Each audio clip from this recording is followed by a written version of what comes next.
जिले की हलचल। आकाशवाणी लखनऊ से प्रस्तुत है जिले की हलचल। आज सुनिए बुलंदशहर और सोनभद्र जिलों की हलचल। पहले सुनते हैं बुलंदशहर जिले की हलचल। आलेख और स्वर है श्रीपाल सिंह का।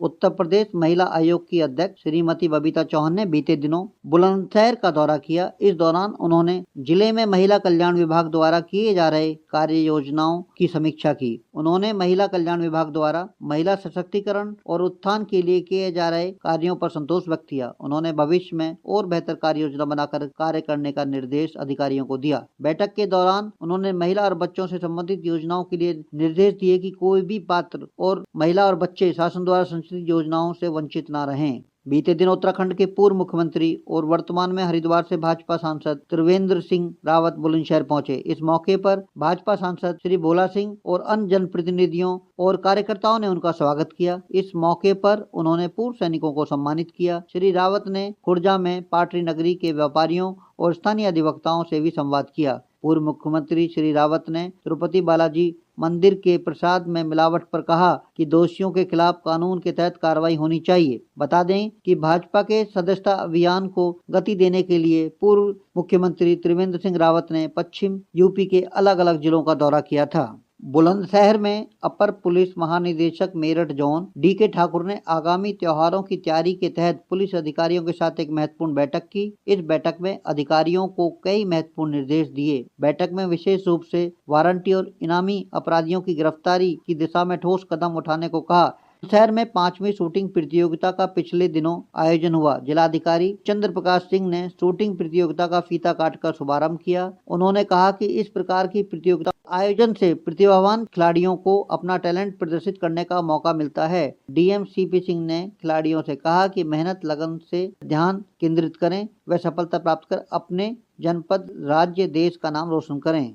बेटी बचाओ बेटी पढ़ाओ योजना के तहत बुलंदशहर जिले के अनूपशहर में बीते दिनों पेंटिंग, भाषण, नुक्कड़ नाटक प्रतियोगिता का आयोजन किया गया। प्रतियोगिताओं में बच्चों ने प्रतिभाग किया। सभी प्रतियोगिताओं में प्रतिभागी बच्चों को शैक्षिक सामग्री देकर प्रोत्साहित किया गया। महिला कल्याण विभाग द्वारा बालिकाओं के साथ महिला सशक्तिकरण पर चर्चा की गई तथा हर क्षेत्र में आगे बढ़ने के लिए प्रोत्साहित किया गया। बेटियों को चाइल्ड हेल्पलाइन नंबर एवं उसकी कार्यप्रणाली के विषय में बताया गया। महिला हेल्पलाइन एवं वन स्टॉप सेंटर की कार्यप्रणाली के बारे में बालिकाओं को जागरूक किया गया। बुलंदशहर के जिलाधिकारी ने सभी नागरिकों और किसानों से खेतों में पराली ना जलाने की अपील की। उन्होंने कहा कि पराली जलाने से वातावरण दूषित होता है। उन्होंने कहा कि खेतों में पराली जलाना दंडनीय अपराध है। पराली जलाने के बजाय किसान उसे अपने आसपास की गौशाला में दान कर सकते हैं। उन्होंने कहा कि किसान गौशाला के लिए पराली को बेच भी सकता है, जिसका भुगतान उन्हें प्रशासन करेगा। पराली जलाने को लेकर जिलाधिकारी और मुख्य विकास अधिकारी ने जनपद के समस्त ग्राम प्रधानों, ग्राम सचिवों, पंचायत सहायकों, पंचायत विकास अधिकारी, पंचायत से संबंधित जनपद स्तरीय अधिकारियों के साथ वर्चुअल बैठक की। बैठक में जनपद के समस्त ग्राम प्रधानों से अपील की गई है कि मुनादी कराएं व अन्य माध्यमों से किसानों को जागरूक करें। डीएम ने बताया कि फसल अवशेष जलने से भूमि की उर्वरक शक्ति भी कम होती है, शरीर को हानि होती है और गंभीर बीमारी होने का खतरा बना रहता है। पराली जलाना न केवल पर्यावरण की दृष्टि से, स्वास्थ्य की दृष्टि से, बल्कि भूमि की उर्वरा शक्ति की दृष्टि से बहुत ही नुकसानदायक है। एनजीटी के नियमों के अनुसार, माननीय सर्वोच्च न्यायालय के नियमानुसार ये दंडनीय अपराध है। मैं नहीं चाहता हूं कि मेरा कोई भी किसान भाई कानून के तहत दंडित किया जाए, इस पे अर्थदंड लगे। आपके यहाँ यदि पराली है, पुआल है, वो आप हमको दे दीजिए, हम अपनी गौशालाओं में ले जाएंगे। बुलंदशहर में सड़क दुर्घटनाओं को रोकने एवं वाहन चालकों को जागरूक करने के उद्देश्य से इन दिनों परिवहन विभाग की ओर से सड़क सुरक्षा पखवाड़े का आयोजन किया जा रहा है। रोडवेज वाहन चालकों की एक कार्यशाला का आयोजन किया गया। उन्होंने वाहन चालकों से अपील करते हुए कहा कि अपनी और यात्रियों की सुरक्षा के लिए यातायात नियमों का पालन करें। इस अवसर पर जिलाधिकारी ने सभी को सुरक्षा की शपथ दिलाई। यातायात नियमों की जागरूकता के लिए चलाए जाने वाले प्रचार वाहन को भी हरी झंडी देकर रवाना किया। बुलंदशहर जिले के तहसील डिवाई के अंतर्गत गांव बैलोन में बैलोन माता के मंदिर में नवरात्रि के अवसर पर भारी संख्या में श्रद्धालु प्रतिदिन माता के दर्शन के लिए आते हैं। श्रद्धालुओं की सुविधा के लिए की गई व्यवस्थाओं का जिलाधिकारी एवं एसएसपी ने जायजा लिया। श्रद्धालुओं की सुविधा के लिए सुव्यवस्थित रूप से लाइन में लगाकर माता के दर्शन कराने व मंदिर व उसके आसपास साफ सफाई, पेयजल, शौचालय आदि की व्यवस्था को बनाए रखने के लिए निर्देश दिए और सुरक्षा के दृष्टिकोण से पुलिस बल की ड्यूटी, सीसीटीवी कैमरों को क्रियाशील रखने के निर्देश भी दिए गए। इस अवसर पर जिलाधिकारी एवं एसएसपी ने बैलोन माता के दर्शन में पूजा अर्चना करके माता का आशीर्वाद प्राप्त किया। बुलंदशहर जिले की हलचल के बाद आइए सुनते हैं सोनभद्र जिले की हलचल। आलेख है मनोज कुमार सिंह का। जनपद सोनभद्र में इस साल अच्छी बारिश होने से किसान खुश हैं। शुरुआत में धान की नर्सरी के समय मानसून धीमे जरूर था, लेकिन फिर इसके बाद मानसून ने किसानों का हमेशा साथ दिया। समय समय पर वर्षा अच्छी होने की वजह से धान की फसल विगत कई वर्षों से इस बार अच्छी है। अभी भी धान की फसल खेतों में है। विगत दिनों हस्त नक्षत्र के वर्षा से किसानों ने राहत महसूस की। विकासखंड चौपन से किसान मुन्ना पाठक जी बताते हैं कि हालांकि इस बार अच्छी बरसात होने के चलते धान की फसल अच्छी है, लेकिन अरहर, तिल, मक्का आदि की फसलें अत्यधिक वर्षा के चलते या तो गल गईं या उनका जमाव ही नहीं हो सका। जनपद का अधिकांश इलाका पथरीला ऊबड़ खाबड़ है। ऐसे में यहाँ के मूल आदिवासी किसान परंपरागत खेती अरहर, मक्का, सरसों, तिल ही बोते हैं। सोनभद्र में नवरात्र का पर्व धूमधाम से मनाया गया। देवी मंदिरों में लगातार पूजन अर्चन का क्रम देखने को मिला। घरों में भी लोगों ने विधि विधान से देवी स्तुति एवं पूजन का कार्य किया। आस्था के इस पर्व पर नगर के विभिन्न मंदिरों में श्रद्धालुओं की भारी भीड़ देखने को मिली।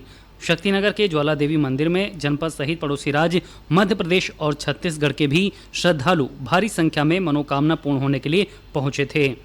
जनपद के मंदिर, अमिला धाम आदि जगहों पर बड़े पैमाने पर श्रद्धालुओं का आना जाना पूरे नवरात्र में देखा गया। आदिवासी समाज के लोग शारदीय नवरात्र से ज़्यादा कहीं चैत्र नवरात्र को महत्व देते हैं। हालांकि उनकी आस्था शारदीय नवरात्र में भी रहती है। एक तरफ जहां नवरात्र की धूम रही तो वहीं दूसरी तरफ रामलीला के आयोजन भी जगह जगह किए गए थे। भगवान श्री राम का मंचन और उससे जुड़े विभिन्न पहलुओं पर प्रतिदिन रामलीला का मंचन आकर्षण का केंद्र रहा। दशहरे के दिन जनपद में जगह जगह रावण, कुंभकर्ण और मेघनाथ के पुतलों का दहन किया गया। चौपन का विशालकाय रावण पूरे जनपद के आकर्षण का केंद्र रहा।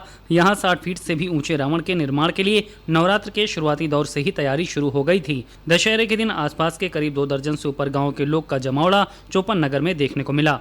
जनपद में जगह जगह देवी पंडाल का निर्माण कर सप्तमी तिथि को ही मां दुर्गा की प्रतिमा स्थापित की गई थी। सप्तमी से लेकर दशहरे तक पंडाल में विभिन्न कार्यक्रमों का आयोजन किया गया। एक तरफ जहां डांडिया का नृत्य मां को समर्पित होता है तो वहीं मां की आरती का कंपटीशन भी आकर्षण का केंद्र रहा। इस दौरान देवी जागरण, नृत्य प्रतियोगिता के साथ साथ कई अन्य कार्यक्रम भी आयोजित किए गए। जनपद सोनभद्र में विगत दिनों आयोजित दुद्धि में समाधान दिवस के दौरान मातृशक्ति को समर्पित कार्यक्रम में जिलाधिकारी और पुलिस अधीक्षक की मौजूदगी में राजकीय बालिका इंटर कॉलेज की छात्रा पल्लवी शर्मा को समाधान दिवस के दिन का प्रमुख बनाया गया। कार्यक्रम की शुरुआत जिलाधिकारी बद्रीनाथ सिंह ने की। गौरतलब है कि पूरे प्रदेश में समाधान दिवस के दिन मातृशक्ति को समर्पित उक्त कार्यक्रम था। जनपद सोनभद्र में मिशन 5 नारी शक्ति के तहत विभिन्न कार्यक्रमों के आयोजन लगातार किए जा रहे हैं। स्टेडियम मुख्यालय पर मुख्य विकास अधिकारी जागृति अवस्थी ने तीरंदाजी प्रतियोगिता का शुभारंभ किया। कार्यक्रम में मुख्य विकास अधिकारी ने कहा कि मिशन 5 नारी शक्ति को समर्पित है। ऐसे में हर क्षेत्र में नारी का सम्मान और उसके आत्म मनोबल बढ़ाने के लिए लगातार कार्यक्रम चलाए जा रहे हैं। उन्होंने बताया कि विद्यालयों में पुलिस विभाग द्वारा इस संबंध में जागरूकता पर बल दिया जा रहा है।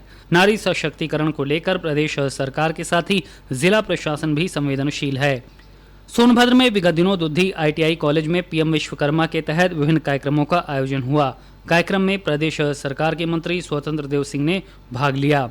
इस दौरान ITI के छात्रों को उनके हुनर के अनुसार विभिन्न प्रकार के टूल किट का वितरण और साथ ही साथ प्रमाण पत्र दिए गए, जिनका उद्देश्य उनको स्वावलंबी बनाना है।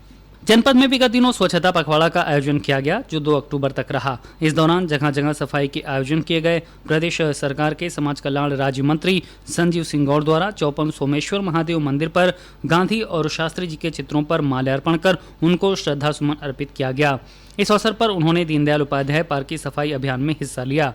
ये था आकाशवाणी लखनऊ के क्षेत्रीय समाचार एकांश द्वारा प्रस्तुत जिले की हलचल का आज का अंक।